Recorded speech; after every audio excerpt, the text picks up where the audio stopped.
पाक ऑक्यूपाई कश्मीर की 24 सीटें, क्योंकि वो हमारा है, हमने रिजर्व रखी। इंग्लैंड में वैकेशन कर कर जम्मू कश्मीर के बदलाव का अनुभव नहीं कर सकते हो।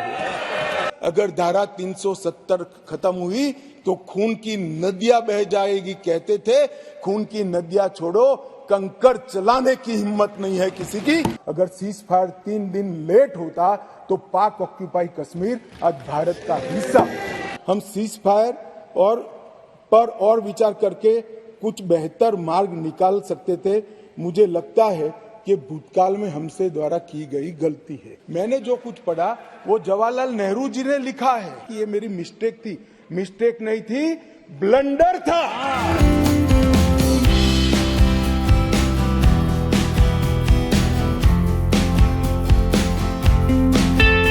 मान्यवर, जिस 5 और 6 अगस्त का बिल 2019 का कुछ लोगों को जूते में पड़े कंकर की तरह खटकता है, उनको मैं बताना चाहता हूं, इसी बिल का हिस्सा था न्यायिक डिलिमिटेशन। ये एक शब्द नहीं है, 2 शब्द जोड़कर बना है। क्योंकि पहले जो डिलिमिटेशन हुआ था वो इस तरह से था, एक कॉन्स्टिट्यूएंसी यहां बनी है और दूसरा वो कॉन्स्टिट्यूएंसी का हिस्सा 15 किलोमीटर दूर है। क्यों? क्योंकि मुझे चुनाव जीतना है। इस तरह से डिलिमिटेशन हुआ। ये डिलिमिटेशन के सामने मैंने जानबूझकर एज अ लेजिस्लेटर न्यायिक डिलिमिटेशन दिखा था। वो आज मैं सदन को बताऊं। डिलिमिटेशन कमीशन, डिलिमिटेशन और डिमार्केटेड असेंबलीज, ये लोकतंत्र का मूल, जनप्रतिनिधि को चुनने की इकाई तय करने की प्रक्रिया है। असेंबली जो बनती है वहीं से मतदाता अपना प्रतिनिधि विधानसभा में भेजते हैं।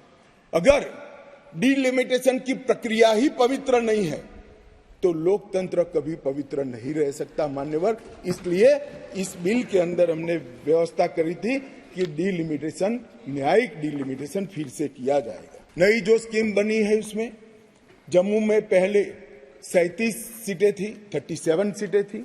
ये भी न्याय का सवाल है। जम्मू में पहले 37 सीटें थी, अब 43 हुई है, 43 हुई है। कश्मीर में पहले 46 थी, अब 47 हुई है। और पाक ऑक्यूपाई कश्मीर की 24 सीटें, क्योंकि वो हमारा है, हमने रिजर्व रखी है। मान्यवर, 24 सीटों को इस तरह से पहले 107 सीटें जम्मू कश्मीर विधानसभा में थी, अब 114 सीटें हुई है। पहले 2 नॉमिनेटेड मेंबर हुआ करते थे, अब 5 नॉमिनेटेड मेंबर मान्यवर इसमें होंगे। क्या हुआ जो कहते हैं, इनको बताना चाहता हूं। मान्यवर, जब आतंकवाद चालू हुआ, निशाना बनाकर सबको भगाना शुरू हुआ, घड़ियाली आंसू बहाने वाले तो मैंने बहुत देखे। शब्दों से अच्छे तरीके से सांत्वना देने वाले मैंने बहुत नेता देखे हैं, मगर नरेंद्र मोदी एकमात्र व्यक्ति ऐसा है जिन्होंने इनके आंसू साच अर्थ में पोंछने का काम किया। मान्यवर, उनकी पीड़ा का हम कल्पना नहीं कर सकते। जो करोड़ों रुपए का प्रॉपर्टी वहां छोड़कर जान बचाने के लिए कहीं बेंगलुरु, कहीं अहमदाबाद, कहीं दिल्ली, कहीं जम्मू में जाकर कैंप में रहे हैं, अपने स्तर से बहुत नीचे जीवन जी रहे हैं, इनकी पीड़ा की कल्पना हम नहीं कर सकते बाकी के देश के हिस्से में रहकर। मगर जब वहां से भागे वो, करोड़ों रुपए की संपत्ति किसी ने कब्जा ली। कब्जा लेने के बाद कहा कि अब तुझे कुछ नहीं मिलेगा, मैं जो देता हूं वो ले लो। औने पौने दाम में करोड़ों रुपए की संपत्ति एक प्रकार से छीन ली गई और प्रशासन चुपचाप बैठा, कोई कदम नहीं उठाए। और मान्यवर, हमने इसका रास्ता ढूंढा, नया कानून बनाया और वो रिट्रोस्पेक्टिव इफेक्ट से उनको वापस देने का काम भारतीय जनता पार्टी की नरेंद्र मोदी सरकार। जो लोग कहते थे कि क्या हुआ, आप तो मूल से ही कटे हो साहब, मूल के साथ संपर्क ही नहीं, कैसे मालूम पड़ेगा बदलाव क्या हुआ। इंग्लैंड में वैकेशन कर जम्मू कश्मीर के बदलाव का अनुभव नहीं कर सकते हो। कल पथराव की बात करते, मैंने 2 साल लिए हैं साहब। 2010 2654 पथराव की घटनाएं हुई थी 2010 में। 2023 में 0, एक भी पथराव नहीं। ऑर्गेनाइज हड़ताल जो कॉल देकर पाकिस्तान से कॉल देते थे इनके आका, और कश्मीर की वैली और जम्मू बंद हो जाते थे। 132 ऑर्गेनाइज हड़तालें हुई थी 2023 में, एक भी हड़ताल नहीं, एक भी बंद नहीं। मान्यवर, पथराव में नागरिकों की मृत्यु 2010 में 112 हुई थी, 23 में क्योंकि पथराव ही नहीं हुआ है, नो इंजर्ड नो डेथ। मान्यवर, सिक्योरिटी फोर्सेस पथराव के कारण 6235 हुए थे इंजर्ड सिक्योरिटी फोर्सेस, और इस बार क्योंकि पथराव ही नहीं हुआ है 0 इंजर्ड है। क्या बदलाव हुआ है? इनको मैं कहता हूं क्या बदलाव हुआ है? अरे इसी सदन में रहकर सारी मर्यादाएं तोड़कर अगर धारा 370 खत्म हुई तो खून की नदियां बह जाएगी कहते थे। खून की नदियां छोड़ो, कंकड़ चलाने की हिम्मत नहीं है किसी की। इस तरह की व्यवस्था भारतीय जनता पार्टी की सरकार।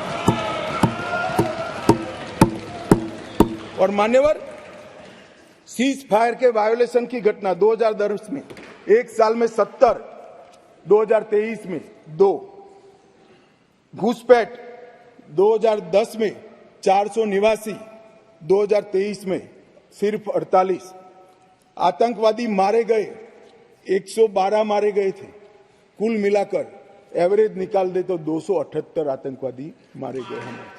मान्यवर, वापिस लौट गए, पहले 18 वापिस लौटे थे, अब 281 वापिस लौट गए। पाकिस्तान नेहरूवियन ब्लंडर, नेहरू के समय में जो ब्लंडर हुआ था इसके कारण कश्मीर को भुगतना पड़ा।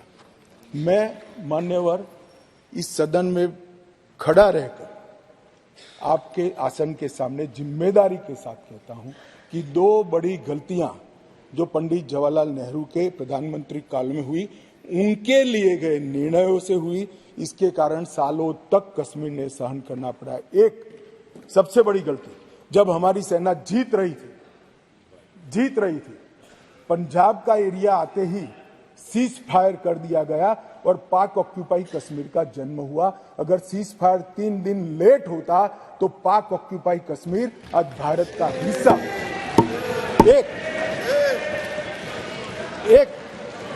ये चर्चा में करेंगे उस दिन, बैठ जाओ।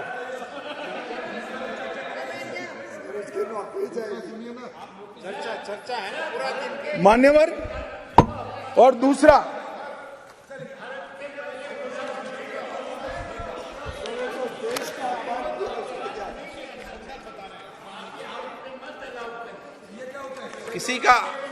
किसी का अपमान नहीं करे, संदर्भ बता रहे हो तो हिस्टोरिकल फैक्ट है। बैठ जाइए। जब आजादी की लड़ाई में आप कहाँ थे, क्या आपको पता चलेगी? मेरा जन्म नहीं हुआ था। दूसरी गलती, दूसरा भी संदर्भ और कर दें आप। गलती नहीं, संदर्भ, सॉरी।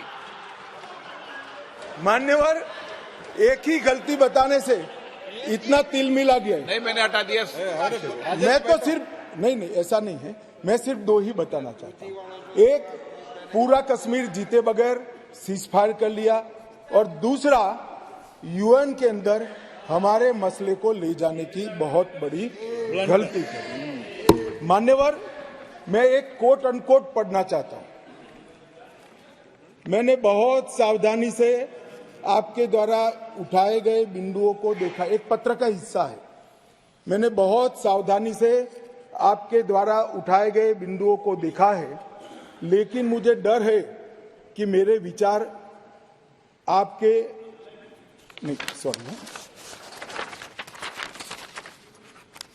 यूनाइटेड नेशन के अनुभव के बाद, मान्यवर, यूनाइटेड नेशन के अनुभव के बाद मैं इस निष्कर्ष पर पहुंचा हूं कि वहां से कुछ संतोषजनक नतीजे की उम्मीद नहीं की जा सकती।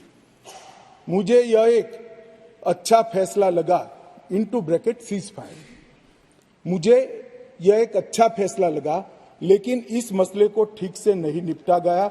हम सीज फायर और विचार करके कुछ बेहतर मार्ग निकाल सकते थे। मुझे लगता है कि भूतकाल में हमसे द्वारा की गई गलती है। इसमें आपत्ति है? नहीं कर सकते, स्वयं जवाहरलाल नेहरू ने कहा है।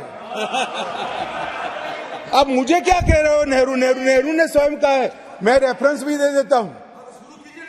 Nehru memorial museum and library, Jawaharlal Nehru collection, JNSG 143 के अंदर स्वयं जवाहरलाल नेहरू का शेख अब्दुल्ला जी को लिखा हुआ पत्र के मेरी गलती थी।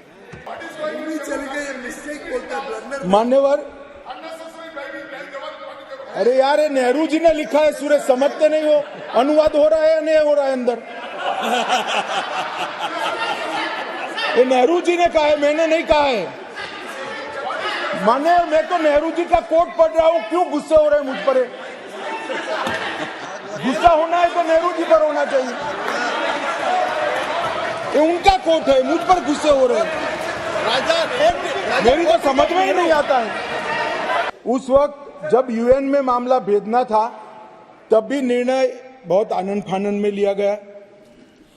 मामले को संयुक्त राष्ट्र चार्टर के अनुच्छेद 35 की जगह 51 के तहत ले जाना चाहिए था। मेरा तो मत है ले जाना ही नहीं चाहिए, मगर ले जाना था तो 51 के तहत ले जाना चाहिए था। इसकी जगह 35 पर ले गए।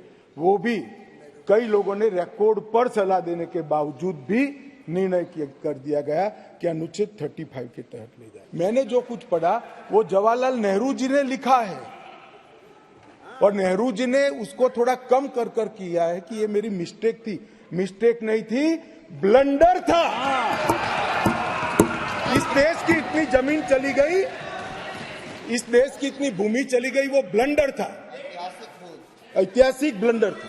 आप बोलिए। और एक क्षेत्र में ब्लंडर का शब्द का प्रयोग किया गया है, वो भी जवाहरलाल नेहरू जी के क्षेत्र में, वो है हिमालयन ब्लंडर। इसके बारे में भी गृह मंत्री जी थोड़ी बात बोल सकते हैं। ब्लंडर से ऐसा है मान्यवर, मैं माननीय सदस्य को कहना चाहता हूं, माननीय सभ्यश्री को कहना चाहता हूं, खाली ब्लंडर से इतना नाराज है, हिमालयन बोलता तो इस्तीफा देकर जाते।